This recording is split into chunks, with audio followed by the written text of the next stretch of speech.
Okay, our next flipped classroom is going to be on Maslow's hierarchy of needs. And this is a really important concept that educators need to know about, because if the bottom of the pyramid is our base, and if these things are not met, then as they move up, they're not going to be able to meet the next ones up, so they can't go from here to here to here unless this bottom one is met, and then the next one and the next one.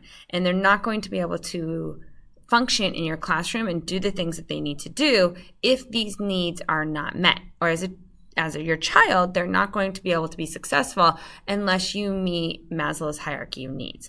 So in your notebook, I want you to label Maslow's hierarchy of needs at the top, and then I want you to create a triangle like we have here. The bottom one is the most important. This is your psychological needs. So things like, or your biological needs. This include things like oxygen. You have to be able to breathe. You need food and water. You need to not be cold or hot, so your body temperature. A person dies if these biological needs are not met. So this is important in your classroom, because if a kid is coming to you and they have not had breakfast and they didn't have dinner the night before, their bottom level needs are not being met, and they will not be successful in your classroom. They're not going to be able to study something if they're starving, or if they're, dehydrated, or even if they're too hot or too cold. Those psychological needs need to be met before they can move up on the Maslow's hierarchy of needs. And the next one is also important. They need to feel safe. Okay, they need to know that there's no harm or threat. So this has to do with, let's say you have the kid that's being beat at home. They don't feel safe probably anywhere that they go, or that there's been some kind of abuse. Those kids, either psychological or physical abuse, those kids, you're going to have to reach them differently. You need to let them know that your classroom is a safe and secure place for them to be, that there will not be any harm to them. This goes for bullying. This goes for any kind of situation where a kid may not feel safe. They're not going to move up on Maslow's hierarchy of needs because this second level is not being met. So again, you have that baseline level. They need food, they need oxygen, those kinds of things, but then they need to feel safe as well. The level after that is the love, affection, and sense of belonging. This is your social need. This is why it's important to build a community within your classroom, within your school, because they want to feel involved in a larger group and that they are giving and receiving love. This is part of why we have clubs and sports, so that there's a sense of that belonging to the school, to be part of something. The more a kid feels part of something, the more they're going to succeed usually at something. So that's our third level. The fourth level is a child needs self-esteem.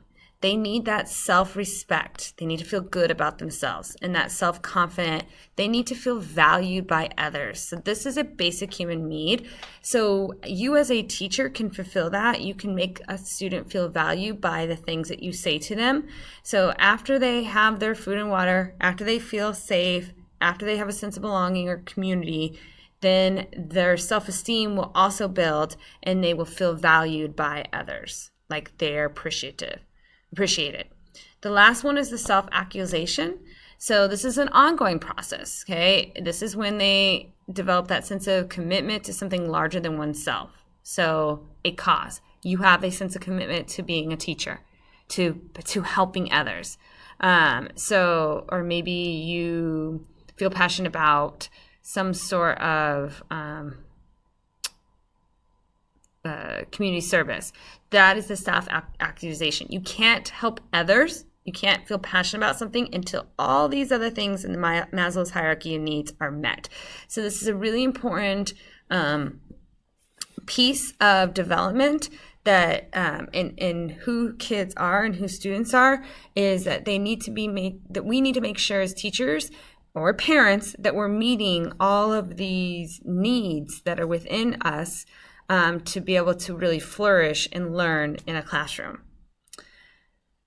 This is important. If you look at the classroom that you started with on your worksheet, you probably feel like all of these things are being met on Maslow's hierarchy of needs within that classroom. So that classroom that was the positive classroom that you felt good in, your needs were being met. The one where you didn't feel good in, maybe, your second one that you talked about where we said no names, that one, you probably weren't getting your needs met somewhere. I mean, you may have had food, you may have felt safety, but there wasn't that sense of belonging, or you didn't have the self-esteem that went with it from the other classes. So something was missing in Maslow's hierarchy of needs, which is why you did not feel like that class was as promising as the other one. Okay, so make sure that you have put all these notes into your notebook in your pyramid, please, and we'll discuss this more tomorrow.